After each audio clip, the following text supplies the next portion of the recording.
बिस्मिल्लाहिर्रहमानिर्रहीम अस्सलाम वालेकुम। मैं हूं जलील खान कुरैशी। आप देख रहे हैं मेरा यूट्यूब चैनल। अमीर बलाज, एहसन शाह, जवेद भट्ट और अब है गोगी भट्ट केस के हवाले से गुफ्तगू करेंगे। कुछ इंतहाई अहम तरीन डेवलपमेंट सामने आई है, वो आपके सामने रखनी है।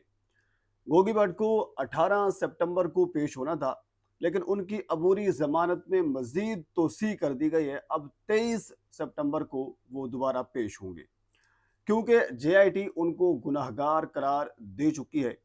लेकिन आपको साथ ये चीज़ एक मैं ये भी बता दूं कि एक जेआईटी जब अमीर बलाज कत्ल हुआ था तो उसके बाद भी बनी थी, जिसमें इमरान किश्वर और इस वक्त जो आफ्ताब इकबाल फुलर साहब हैं, क्योंकि उस वक्त ओसीयू थी, यानी ऑर्गेनाइज क्राइम यूनिट था, अब वो सीसीटी से इनका ताल्लुक है। ये लोग थे, इन्होंने गोगी भट्ट को बेगुनाह करार दिया था। लेकिन अब की जो जेआईटी है उसने गुनाहगार करार दिया है। अब वाली जो जेआईटी है उसने किस बुनियाद के ऊपर, क्योंकि उन्होंने जो कुछ कहा है वो मैं आपके सामने रखूंगा, जबकि गोगी भट्ट साहब ने क्या कुछ कहा है। उन्होंने प्रेस कॉन्फ्रेंस की है अपने घर के अंदर। हमारे जो मीडिया पर्सनस हैं, जो रिपोर्टर्स हैं, उनको बुलाया गया। प्रेस कॉन्फ्रेंस के बाद फिर तमाम तर जो रिपोर्टर हजरात हैं उन्होंने इंटरव्यूज भी किए हैं एक एक करके। इंटरव्यूज के अंदर भी और प्रेस कॉन्फ्रेंस के अंदर भी उन्होंने क्या कुछ इल्जामात लगाए हैं वो आपके सामने मैंने रखने हैं, और जेआईटी क्या कहती है ये भी मैंने आपके सामने रखना है। यानी इन दोनों चीजों से हमें ये पता चलेगा कि अब चल क्या रहा है और आने वाले कुछ दिनों में क्या हो सकता है। बहरहाल पहले हम डिस्कस ये कर लेते हैं कि गोगी भट्ट साहब ने क्या कुछ कहा है। गोगी भट्ट साहब ने यह कहा है कि मेरा अमीर बलाज कत्ल केस से कोई ताल्लुक नहीं है, और मेरी कोई लोकेशन, कोई सीडीआर, कोई चीज इस किस्म की जो है वो सबूत जेआईटी के पास नहीं है। अगर जेआईटी के पास अगर कोई सबूत हैं तो वो सामने लाएं। बगैर सबूतों के वो मेरे ऊपर इल्जाम लगा रहे हैं, कसूरवार करार दे रहे हैं, गुनाहगार करार दे रहे हैं, जो कि बिल्कुल नाइंसाफी है। यानी उन्होंने जेआईटी के ऊपर अदम एतमाद का इजहार किया और ये कहा कि एक नई जेआईटी तश्कील दी जाए। और इसके साथ उन्होंने ये कहा कि मेरा पिछले तकरीबन 4 सालों से तीफी भट्ट से कोई ताल्लुक नहीं है, ना उनसे कोई राब्ता है। घरेलू यानी वजूहात की बुनियाद के ऊपर घरेलू कुछ मसले मसाइल चल रहे थे, जिसकी बुनियाद के ऊपर मेरा उनसे कोई ताल्लुक नहीं है।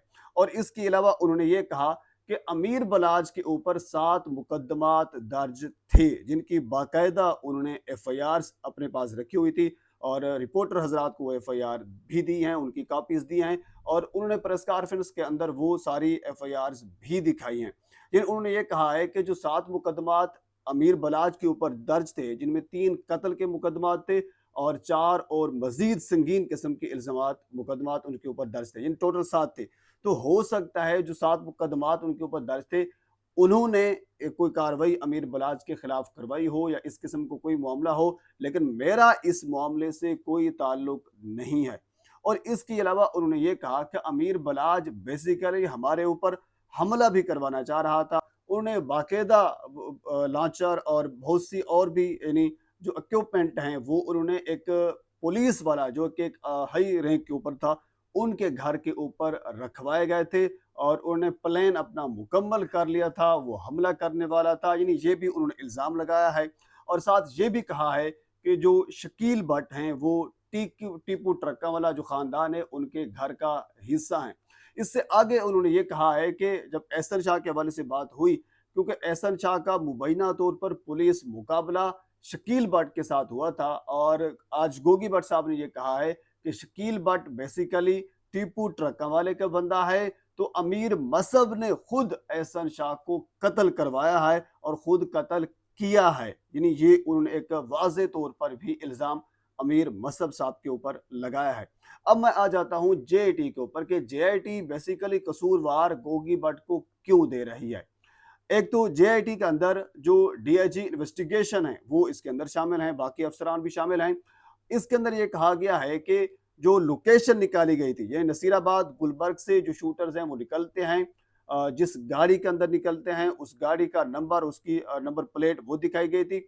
और उसके बाद यानी उसकी जो लोकेशन है और उनका जो ट्रैक है वो आ जाता है केनाल व्यू में। यानी केनाल व्यू के अंदर रिहाइश पजीर हैं गोगी भट्ट साहब, उनका घर है, वहां पे आते हैं और उसके बाद फिर पार्क व्यू सोसाइटी के अंदर जाते हैं। यानी इस तरह वो आगे गए थे। यानी जो जेआईटी है वो ये कहती है कि शूटर्स बाकायदा राब्ते में थे गोगी भट्ट साहब के साथ, और गोगी भट्ट साहब जो हैं वो शूटर्स के साथ राब्ते में भी था और तीफी भट्ट साहब के साथ भी राब्ते में था। ये जो नई जेआईटी है उनका ये इल्ज़ाम है। जबकि गोगी भट्ट साहब ये कहते हैं कि अगर शूटर के साथ मैं राब्ते में था या तीफी भट्ट साहब के साथ मैं राब्ते में था, अगर कोई इस किस्म की सीडीआर या इस किस्म की कोई लोकेशन के मैं जो शूटर्स हैं उनके साथ गया हूँ या इस किस्म की कोई और चीज़ जिसमें कोई सीसीटीवी फुटेज हो, जिसमें नज़र आ रहा हो कि गोगी भट्ट जो है उन शूटर्स के साथ बैठा हुआ है, वो इल्ज़ामात हैं, उसमें कोई सदाकत, कोई फुटेज, कोई सबूत नहीं है। यानी गोगी भट्ट साहब ने बारहा अपने इंटरव्यूज़ के अंदर भी और अपनी प्रेस कॉन्फ्रेंस के अंदर भी यही कहा है कि अगर कोई सबूत हैं तो उन सबूतों की बुनियाद के ऊपर अदालत के अंदर वो पेश किया जाए और उनके अंदर अदालत जो भी मुझे सज़ा सुनाएगी मैं उसके लिए तैयार हूँ, ये कहा है। लेकिन उन्होंने इस जेआईटी के ऊपर अदम एतमाद का इजहार किया है और साथ ये कहा है, जो हमें सोर्स से ज़राए से खबर मिल रही है कि मुबैना तौर पर इस जेआईटी के अंदर एक डीएसपी साहब शामिल हैं जिनका बड़ा गहरा ताल्लुक है ट्रक्का वाले ख़ानदान के साथ। तो इस बुनियाद के ऊपर वो इल्ज़ामात लगा रहे हैं और कसूरवार करार दे रहे हैं। लेकिन याद रखिए, अब हमारे ज़हन में एज ए रिपोर्टर भी एक चीज़ तो आती है, लेकिन उस वक्त के जो डीआईजी ओसीयू थे, organise crime unit, Imran Kishwar साहब थे, आफ्ताब इकबाल फुलर थे, जो कत्ल हुआ था उसके बाद जब तहकीकात का आगाज़ किया गया था तो गोगी भट्ट को यानी पुलिस ने बेगुनाह करार दिया था। लेकिन अब की जो जीआईटी है वो गोगी भट्ट को कसूरवार करार दे रही है, जिसकी बुनियाद के ऊपर गोगी भट्ट ने अपने घर के अंदर एक प्रेस कॉन्फ्रेंस की और उसके बाद फिर उन तमाम तर इल्ज़ामात के जवाबात भी दिए और इंसाफ का तकाजा भी किया, पुलिस वालों से भी, अदलिया से भी और अवाम से भी। ये कहा है कि ये हकायक हैं, मेरा तीफी भट्ट से इवन के उन्होंने ये भी कहा है कि मैं कुरानी और ईमानी बात कर रहा हूँ कि मेरा बलाज कत्ल केस से कोई ताल्लुक नहीं है और पिछले 4 सालों से, ये भी उन्होंने ईमानी और कुरानी तौर पर ये कहा है कि मेरा तीफी भट्ट साहब से कोई ताल्लुक नहीं है। पर ये वो हकायक थे जो गोगी भट्ट साहब ने मीडिया के सामने रखे हैं, लेकिन उनकी जो अबूरी ज़मानत है वो 18 सितंबर से अब 23 सितंबर तक मुलतवी हो गई है, उसमें इजाफा कर दिया गया है। अब 23 सितंबर तक यानी क्या मामलात होते हैं, क्योंकि अब तक की सूरत हाल यही है, गुनाहगार करार दिया जाता है, नई जेआईटी बनाई जाती है या कुछ और उसमें किया जाता है। मजीद इस हवाले से जो कुछ भी सामने आएगा मैं आपके सामने ज़रूर रखूंगा। एक मरतबा आपसे गुजारिश है मेरे चैनल को सब्सक्राइब कर दें ताकि आने वाली हर इंफॉर्मेटिव वीडियो आप तक पहुंच सके। अल्लाह हाफिज़।